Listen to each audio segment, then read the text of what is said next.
Hey guys, Peyton here. So this is the N54 epoxy kit, and I just want to go over the installation process and cover a bunch of questions that you might have. So I've got the kit right here. This is basically what it'll come looking like. If we open it here,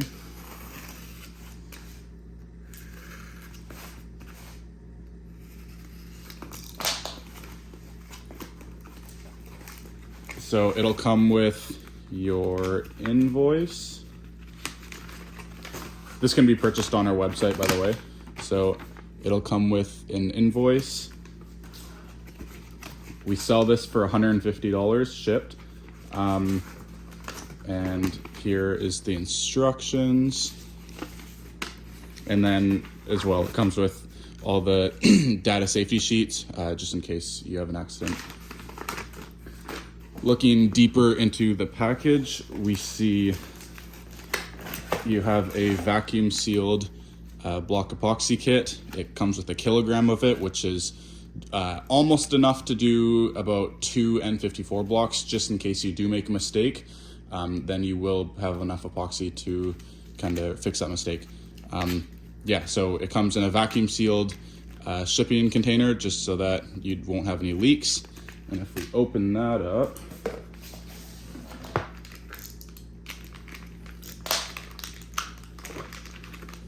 we've got the hardener, which comes in a glass container.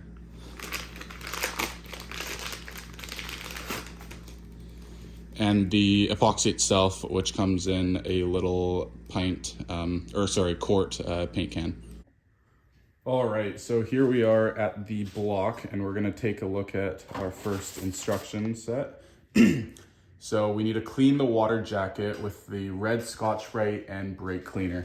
So for me, my water jackets were already pretty clean. I just used like a little bit of brake cleaner, shot it down in there, and then, but if it's really grimy, then you're gonna wanna use some red Scotch-Brite to kind of scuff up the walls and make it adhere better.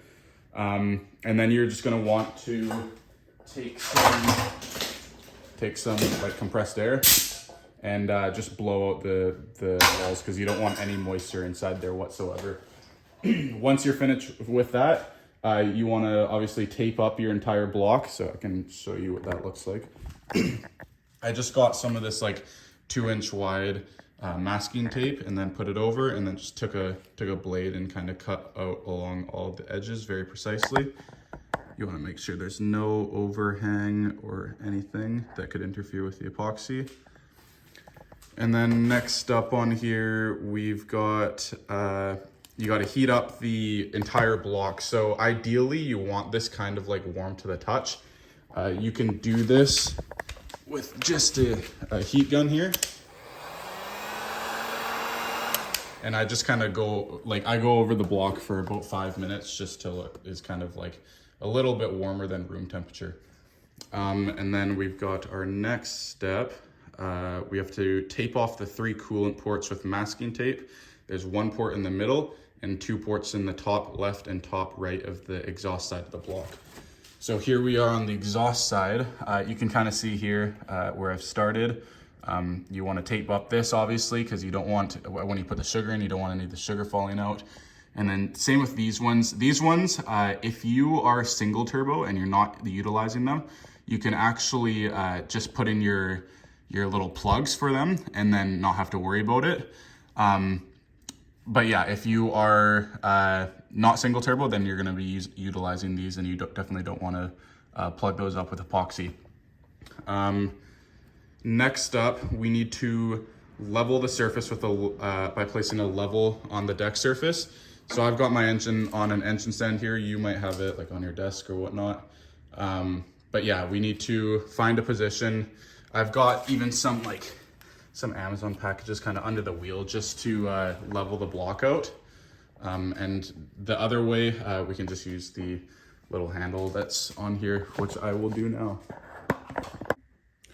Now we've got our block level, cleaned, preheated, pretty much ready to go. We've got our welded single turbo bungs put in place. The main water port is taped off. And I just want to emphasize as we go into the sugar adding part, if you are single turbo, just right here. So if you're single turbo, you likely won't be using these water ports. So you can just kind of plug them up and don't have to worry about the epoxy going deeper than that. But if you are twin turbo, water still needs to flow through those. So you're gonna have to be cautious here. There is, you can see the back side of the water port itself, kind of through there and then into the water jacket, just right there. You wanna make sure that the sugar ramps upwards over top of that port, and it fully covers that port so that the epoxy doesn't clog up those water ports, or else coolant is not gonna flow through those ports. Now, to pour the sugar itself, I just put it in an old little squeeze bottle. I highly recommend that you guys get one of these for the installation process, especially for the epoxy, because it just makes it way more. I've seen people try and do it like through plastic bags and Ziploc bags and even like icing bags, and it just isn't as easy. This makes it very controlled, and a lot of my customers have had success with this. So to fill up the sugar, I put the sugar in here as well. We're just kind of gonna go down into the ports and then go around. All right, now we are going to mix the epoxy.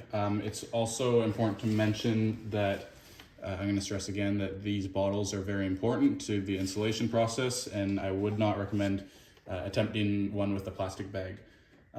Also try to make it so that your environment is around room temperature, so 21, 22 degrees. Warmer the better, ideally, but it's below like 8 degrees is where you start to run into issues. Yeah, so we are going to take this out. That's the hardener, and then this is the epoxy.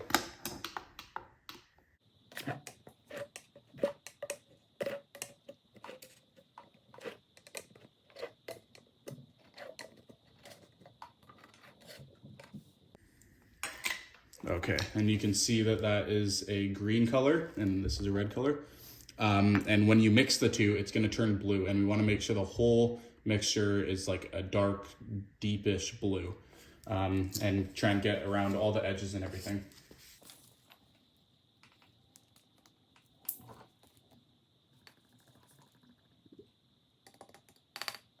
And it's also important to mention that from this point onwards, we only have about 25 minutes of working time.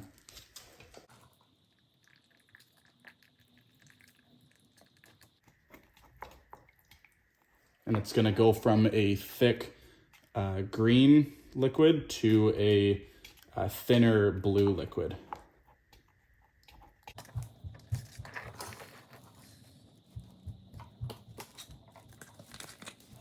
Okay, and we're going to pour it into this container here.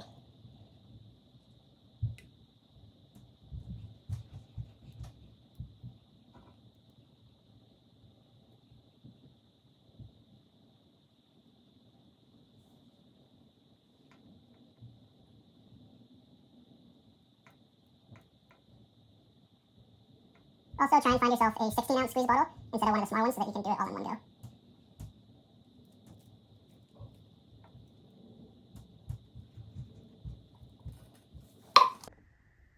Okay, back over at the engine stand, we're gonna fill the epoxy up to about like a millimeter below the deck surface. You don't want the epoxy to be protruding from the deck surface.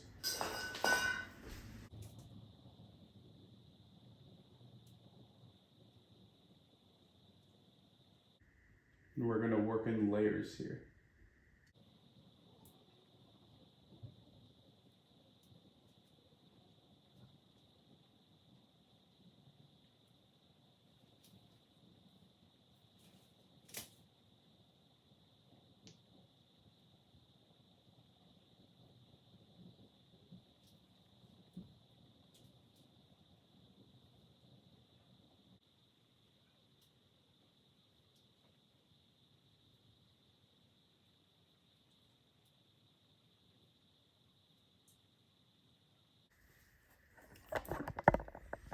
So here's what it looks like.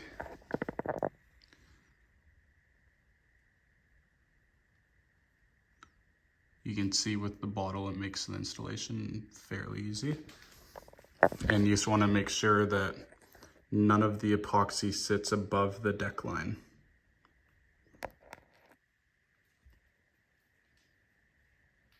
Just like that.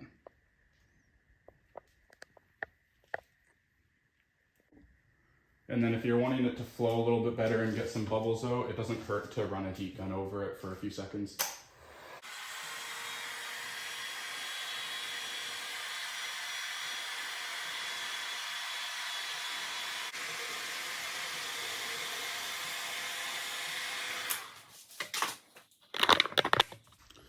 And now we can just let that dry.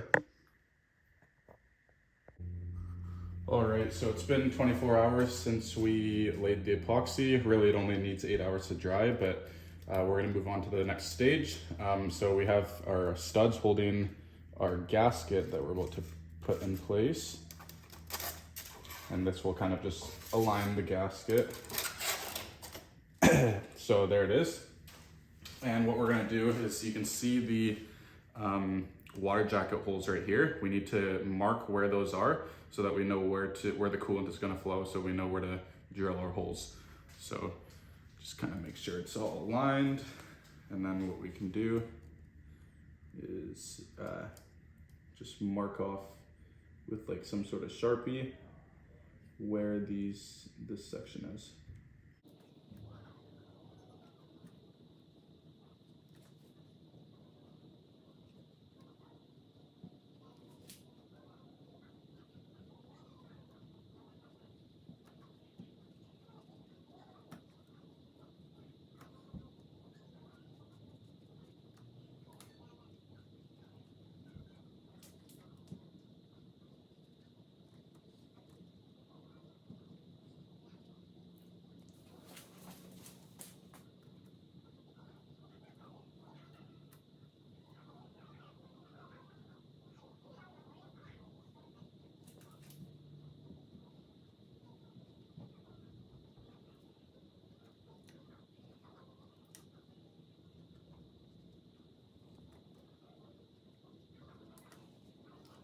All right, and when we pull off the head gasket, we'll know exactly where to drill.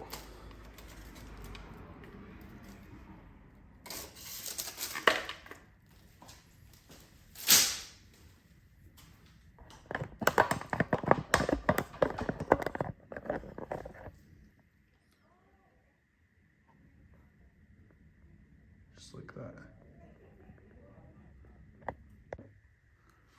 All right, so we got it all masked up. I even put little silver paint pen dots on exactly where we want the drill to be. And then what you're gonna do is you're gonna grab yourself a 5 30-seconds drill bit. A 3 30-seconds drill bit will work as well, but I just got a 5 30-seconds drill bit. And then you're gonna go around and drill all the little dots that you made.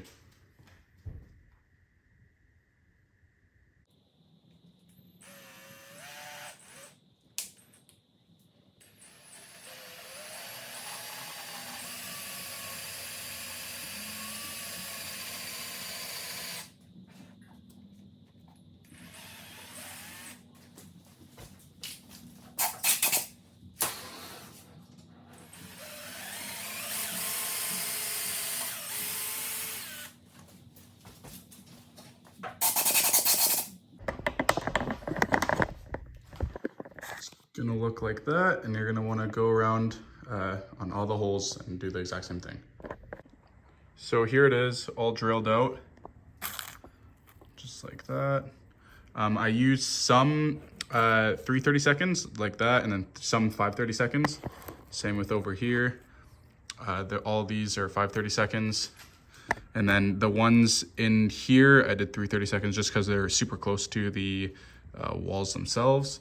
And then this one, I did a 3/8. Just be careful because it does get really hot, the drill bit, and it will kind of flick up really hot pieces of epoxy, which seem to burn here.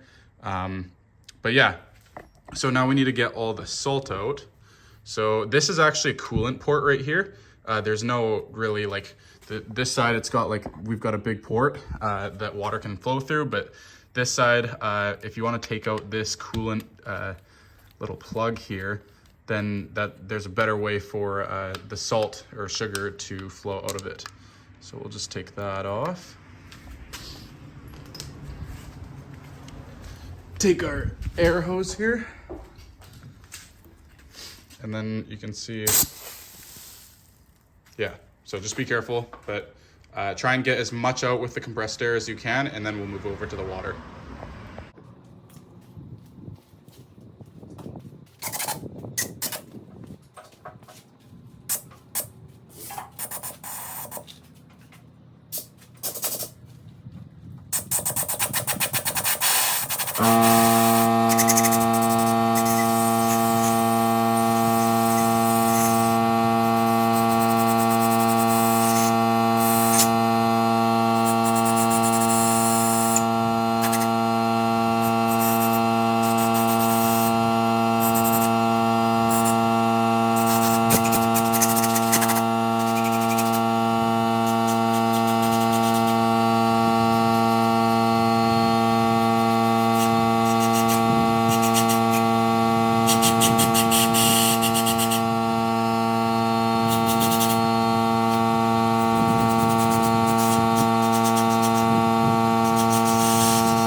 All right, so we're gonna flip over this motor.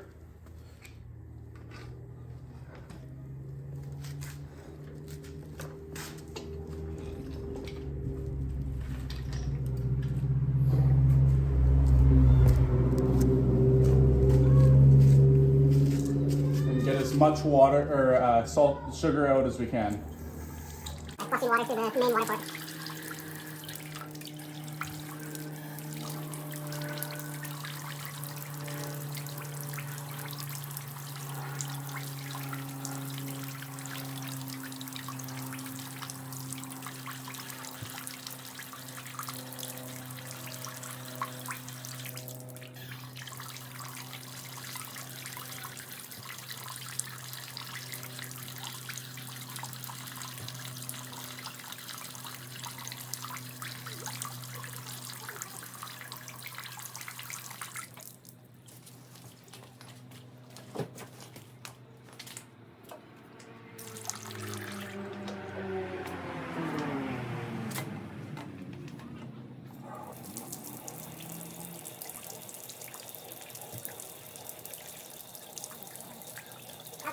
I'm still playing video.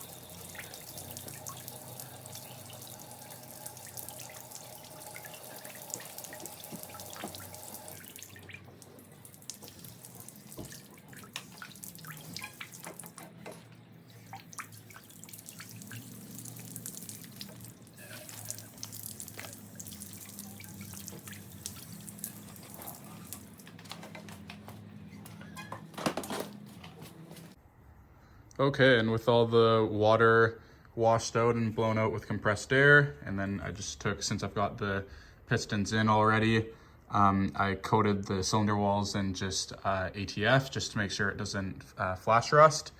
And then we'll be covering it up and doing a couple other things to this motor, such as like the crank hub and head studs and ported cylinder head. Yeah, so that's kind of the final product. I'll give you some close-ups.